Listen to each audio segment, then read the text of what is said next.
என்னை சப்போர்ட் பண்ணதுக்கு, அது ஒரு ரெப்ரஸன்டேட்டிவாக இங்கே இருக்கிறதுக்கு தேங்க்யூ ஸோ மச்.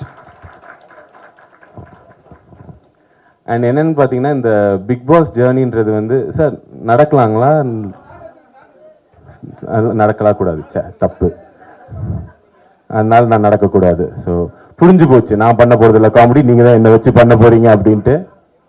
ஏதாவது எல்லாரும் லுக் விடுறத பார்த்து நீ சிரிக்க வச்சு தான் பாரு அப்படின்ற மாதிரி இருக்கு. இங்கே தான் நிற்கணுமா? நகர்ந்துடக்கூடாது. ஐயா, என் வாழ்க்கையில் இப்படி ஒரு ஸ்டாண்டப் காமெடி ஷோ நான் பார்த்ததில்லை சார். இத்தனை கேமராக்களும் நான் பார்த்துட்டு இருக்கும்போது நான் ஒரு மாதிரி தோராயமாக பார்த்துக்கிறேன், சரிங்களா? Anyways, coming back to the point, இந்த பிக் பாஸ் ஜேர்னி இருக்கட்டும், இந்த பிக் பாஸ் முந்தின இருக்க ஜேர்னி இருக்கட்டும், இது எல்லாமே ஆல்மோஸ்ட் ஒரு 10 years பேக் ஸ்டார்ட் ஆச்சு. ஒரு 2016 நான் வந்து ஒரு தியேட்டர் ஆர்டிஸ்டாக இருந்தேன். ஸோ தியேட்டர் ஆர்டிஸ்ட்லேருந்து இன்றைக்கி இந்த தூரம் வந்திருக்கேன். அது ஃபுல்லாகவே எல்லாம் நிறைய மக்கள் சப்போர்ட் பண்ணியிருக்காங்க. குறிப்பாக அந்த சப்போர்ட் எல்லாமே யூஸ்வலாக என்ன மாதிரி ஒரு ஆர்டிஸ்ட்க்கு எப்படி இருக்குன்னா, நான் ரொம்ப சைலண்டான ஆர்டிஸ்ட், எனக்கு ஒரு பெரிய ஃபேன் பேஜ் அப்படிலாம் இருக்கானா? அப்படிலாம் ஒன்றும் கிடையாது. பட் சைலண்டாகவே என்னை சப்போர்ட் பண்ணி பிக் பாஸில் ஃபைனல் டே வரைக்கும் கூட்டிகிட்டு வந்திருக்காங்க. ஸோ அதுக்கு ரொம்ப நன்றி. அதாவது பிக் பாஸ் எப்படி மாற்றிருக்கு என்னென்னா, முன்னாடிலாம் என்ன வெறும் கண்டென்ட்டாக தான் தெரியும். ப்ரோ, நீங்கள் அந்த பாட்டு அந்த அவங்க பேரே வராது, அவங்களுக்கு கடைசி வரைக்கும் வராது.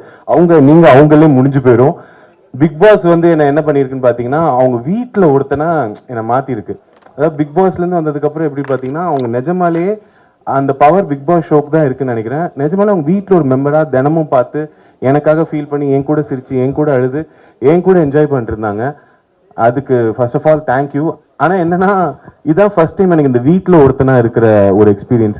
வீட்டில் ஒருத்தனா இருக்குன்றனால முன்னாடிலாம் பார்த்தா, ப்ரோ எனக்கு உங்கள் கண்டென்ட் ரொம்ப பிடிக்கும், உங்க கூட செல்ஃபி எடுத்துக்கலான்னு வாங்க. நானும் அப்பா நல்ல வேலை யாரோ ஒருத்தர் என் கூட ஃபோட்டோ எடுத்துருக்காங்களே அல்பமாக போய் நின்றுடுவேன். இப்போ அப்படிலாம் கேட்கறது நேரம் விக்ரம் எப்படி என்ன வீட்டு போட்டீங்க? ஒன்று என்னடா ஸ்ட்ரெயிட்டா எப்படி இருக்க, நல்லா இருக்கியெல்லாம் இல்லை, ஸ்ட்ரெயிட்டா நான் வெயிட் போட்டு நம்ம இல்லை இல்லை இங்கே 2 கிலோ கம்மியெல்லாம் ஆயிருக்கேன். போய் சொல்லாதீங்க, நல்ல சாப்பாடா அப்படி. ஆமா ஆமா ஆமா ஆமான்னு. அப்புறம் அனிதாலாம் எப்படி இருக்காங்க? என்ன அனிதா நல்லா இருக்காங்க. அப்புறம் அந்த குழந்தைக்கெல்லாம் ட்ரை பண்ணீங்க, என்னாச்சு?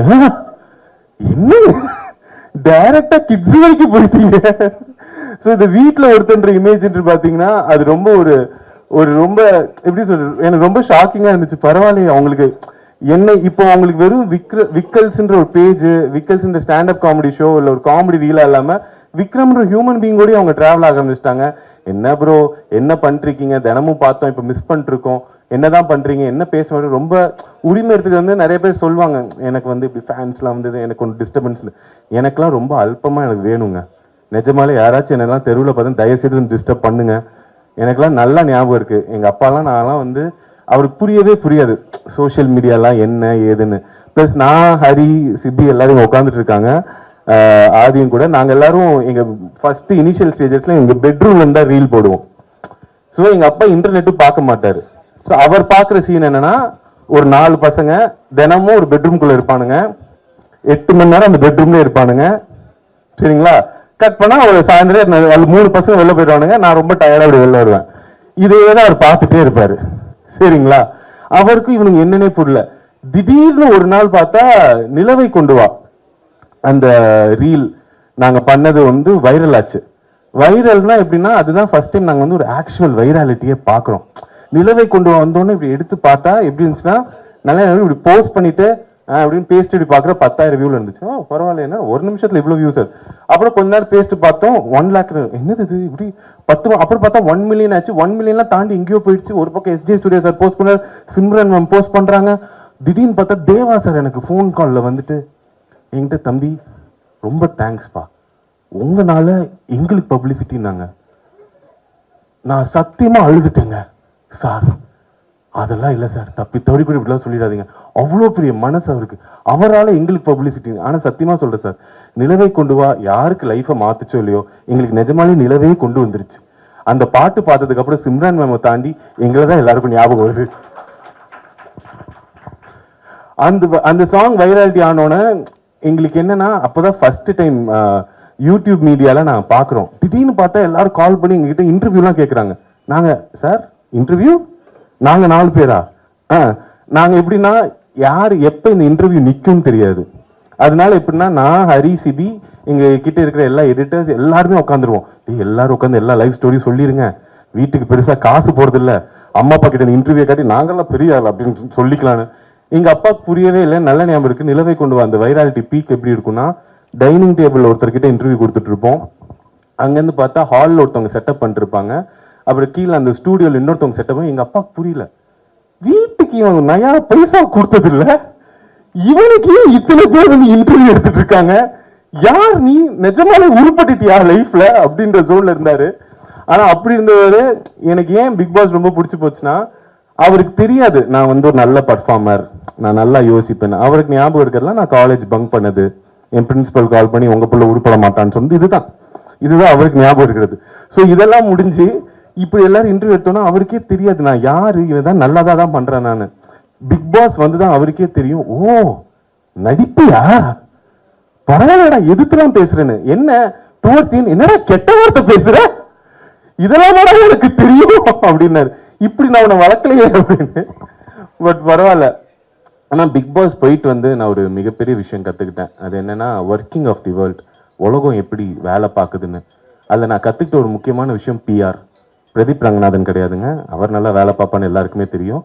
பிஆர்னா paid promotions and public relations. நான் கற்றுக்கிட்டேன்னா பிஆர் வாழ்க்கைக்கு ரொம்ப முக்கியம், கண்டிப்பாக முக்கியம். நான் எல்லாருக்கும் சொல்கிறேன், எல்லாருமே லைஃப்பில் நீங்கள் செலிபிரிட்டியோ பப்ளிக் ஃபிகரோ இல்லையோ பிஆர் வச்சுக்கோங்க. நான்லாம் முடிவு பண்ணிட்டேன் பிஆர் வச்சே தீரணும் அப்படின்ட்டு. அதாவது பெரிய விஷயங்களுக்குலாம் இல்லை, வீட்டில் நடக்கிற சண்டைகளுக்கு. இப்போ என் ஒய்ஃபோட சண்டை தெரியாதனமா எங்கள் ஒய்ஃபோட அப்பாவை அவன் கிடக்கிறான்னு நான் சொல்லிட்டேன்னு வச்சுக்கலாம், சாரிலாம் கேட்க மாட்டேன் இப்போ. நோ, அதில் சின்ன பிள்ளைங்களுக்கு சாரி கேட்கறது கான்வர்சேஷன்லாம் நோ. நியூ வேர்ல்டு எப்படின்னா நீங்கள் ஒரு பிஆர் ஹையர் பண்ணிடலாம். பேசிக் பேக்கேஜ்னா என் ஒய்ஃபுக்கு அவங்க மீம்ஸ் அனுப்புவாங்க, அதாவதுமா புருஷன்னா அப்படிதான் பேசுவான், இதுல என்ன இருக்கு அப்படின்னு. கொஞ்சம் அட்வான்ஸ் பேக்கேஜ்னா கமெண்ட்ஸ்ல வந்து திட்டுவாங்க, யாரு, அவங்க அப்பாவை, உங்க அப்பா அப்படித்தானே, கரெக்டா தானே சொல்லியிருக்கான்னு. மெகா பேக்கேஜ்னா நியூஸ் சிட்டி சேனல்ல டிபேட்லாம் வச்சிருவாங்க, சரிங்களா. எப்படின்னா, ஏமா உங்க பரம்பரை அப்படிதானே, இப்ப அவர் என்ன தப்பா சொல்லிட்டாருன்னு கடைசியில் என் ஒய்ஃப் கன்ஃபியூஸ் ஆகி என்கிட்ட வந்து சாரி கேட்டுருவா. ஸோ இதுதான் நான் வந்து கத்துக்கிட்டது. பட் பிஆர்லாம் பற்றி பேசும்போது இங்கே நிறைய பேஸ் மீடியாலாம் வந்திருக்காங்க, அவங்களுக்கு இந்த விஷயம் தெரியும். இங்கே நான் இன்வைட் பண்ணி வந்த என் ஃபேன்ஸுக்கு நான் ஒரு உண்மையை சொல்லிடுறேன், இது வந்து ஒரு ஸ்டாண்டப் காமெடி ஷோவே கிடையாதுங்க, சரிங்களா. நான் வந்து ஒரு படம் பண்ணுறேன்.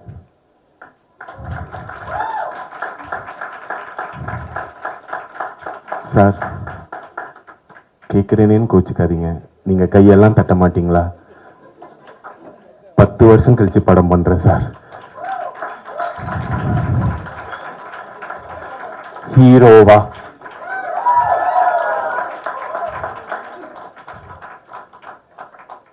லைட்டானாச்சு சிரிங்க sir.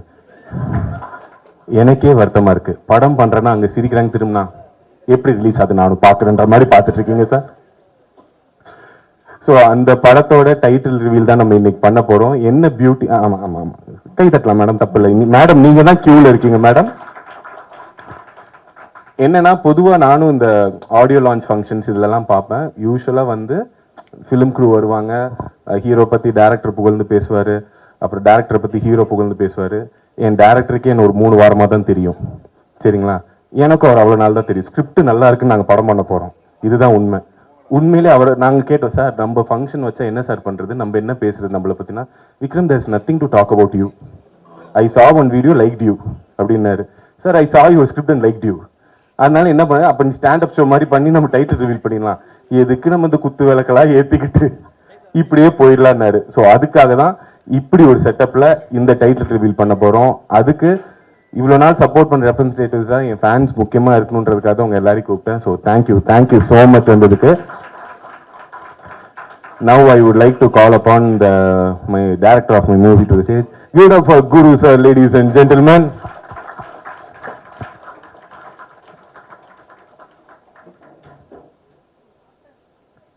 Sir, do you want to talk? No, I will tell. So இந்த படத்தில் பேசிக்லி நான் வந்து ஹீரோவாக பண்ணுறேன் சார். கரெக்ட், ஒத்துக்கிட்டாரு. ஏன்னா எனக்கு ரொம்ப சந்தேகமாக இருந்துச்சுங்க. ஏன்னா எனக்கு இதுக்கு முன்னாடி எப்படி கூப்பிடுவாங்கன்னா, கேரக்டர் ஆர்டிஸ்டாக கூப்பிடுவாங்க. ப்ரோ படம் ஃபுல்லாக வருவீங்க ப்ரோ, அப்படியா ப்ரோ, ஹீரோ கூடவே இருப்பீங்க ப்ரோ, ஓ சூப்பர் ப்ரோ, எவ்வளோ நாள் ஷூட்டு, ஒரு அரை நாள் தேவைப்படுது ப்ரோன்பாங்க. அப்புறம் அதுக்கு நான் பேமெண்ட் சொன்னேன்னா போய் கேட்டு ப்ரோ அவ்வளோ தர முடியாதுன்னுவாங்க. ஸோ திடீர்னு பிக் பாஸ் விட்டு வந்தோடனே இவங்க ஹீரோவா நீங்க தான் பண்ணணும், லீடா பண்ணணும்னு மெசேஜ் அனுப்பிச்சாங்க. சூப்பரா இன்ஸ்டாகிராம்ல, சரிங்களா? இன்ஸ்டால மெசேஜ் அனுப்பிச்சு கேட்டோன்னே நான் நினைச்சேன் ஏதோ ஷார்ட் ஃபிலிம் பைலட் ஃபிலிமுக்கு தான் கேட்குறேன்னு பார்த்தா நிஜமாலே ஃபீச்சர் ஃபிலிம்னாங்க. நான் கொஞ்சம் ஷாக்ல இருப்போம்ல, பிராங்கிங் பண்றானுங்களா? ஏன்னா பிக் பாஸ்ல இருந்தே நான் பிராங்க்கு நிறைய ஏமாந்துட்டேன். இதுல ஏதாவது ஹிடன் கேமரா ஷோ ஏதாச்சும் இருக்கான்லாம் யோசிக்கும் போது இல்ல இது நிஜம்தான்னு எனக்கு நம்மள ஹீரோவா போட்டு இவர் அவ்வளோ திறமையா எடுக்க போறாரா? சரி, இந்த டவுட் அவர்கிட்ட சொல்லி அவர் பாட்டு ரிட்டர்ன் ஓ ஷோர் யா வை நாட் யா வெளில போய் நல்லா ஆனந்தம் அப்படிலாம் அவ்வளோ ஆனந்தமா இருந்துச்சு எனக்கு. So sir thank you for the opportunity. So ஏன் சொல்றேன்னா நம்மளுக்கு நம்பிக்கை வரதே ரொம்ப கஷ்டங்க சில நல்ல விஷயங்கள் நடக்கும்போது. ஸோ என் லைஃப்ல இப்போ நடக்கக்கூடிய ஒரு மிகப்பெரிய நல்ல விஷயம். அண்ட் 2016லலாம் எனக்கு ஹீரோ ஆசை இருக்கும், பின் மண்டையில் இருக்கும், அது வெளியில சொல்றதுக்கே வெக்கமா இருக்கும். அப்படி ஒரு வெளியில சொல்றதுக்கே வெக்கப்பட்ட ஒரு கனவு இன்னைக்கு ரியாலிட்டியா நடந்துட்டு இருக்கும் போது நினைக்கும் போது ரொம்ப சந்தோஷமா இருக்கு. அதோட ஃபர்ஸ்ட் பார்ட்ல நீங்க எல்லாரும் இருக்கீங்க. Thank you so much. It means a lot. Sir, shall we reveal the title? So yeah, without further ado, we will like to reveal the title for you guys. Sir வாங்க சார், இருங்க sir. நீங்க என்ன sir படத்துக்கு சம்பந்தமே இல்லாம பண்ணிட்டு வாங்க sir. எந்த ரெண்டு கேடு சார்? இதுவா? Okay guys. Sir, shall I give it a countdown? டேய் ஹரி, நீ தானே இருக்க எஸ் அப்படின்னு கத்துறா, யதார்த்தமா இருக்கும். Okay, let's give it a countdown. 3, 1.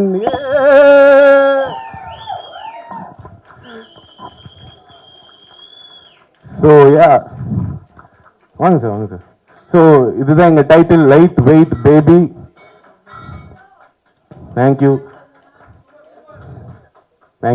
So much. And sir, படத்தை பத்தி ஓரிரு வார்த்தைகள்.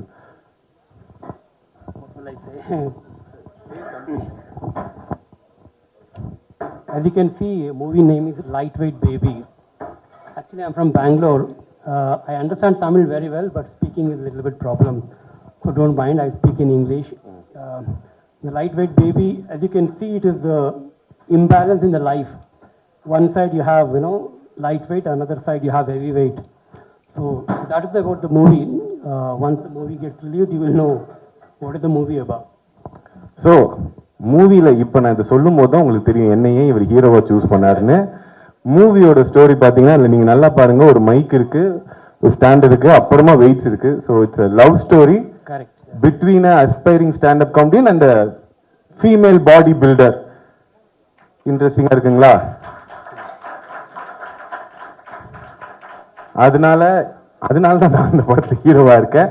ஸோ என்ன எங்க டைட்டிலை விட எங்க பாட்டில் ரொம்ப இன்ட்ரெஸ்டிங்கான பார்ட் யாருன்னு பார்த்தீங்கன்னா எங்களோட பியூட்டிஃபுல் அண்ட் ஸ்ட்ராங் ஹீரோயின் தான். Sir, shall we call Aarti Krishna. Please give it up for our heroine Aarti Krishna, ladies and gentlemen. Yes sir, please. Hi Aarti, please வாங்க. ஸோ இவங்க தான் ஆர்த்தி கிருஷ்ணா, இவங்க தான் எங்கள் படத்தோட ஹீரோயின். So Aarti, do you want to talk? அவங்க கொஞ்சம் நர்வஸாக இருக்காங்க, அவங்களுக்கு ஸ்டேஜ்லாம் பழக்கம் இல்லை, என்ன மாதிரி லோடலாம் பேச வராது, பட் நல்லா ஒர்க் அவுட் பண்ணுவாங்க. நல்ல காம்போவில் அவங்க கை பெருசாக இருக்கும், எனக்கு வயிறு பெருசாக இருக்குன்ற மாதிரி. But Aarti, this is your first debut film, right? So how do you feel? You have to talk your heroine and all. We gave big intro. Okay. Actually, thank you so much for this opportunity. இது என்னோட எந்த லாங்குவேஜில் பேசணும்? Okay, எனக்கு தமிழ் அவ்வளோ வராது, but I will try. This is my first film.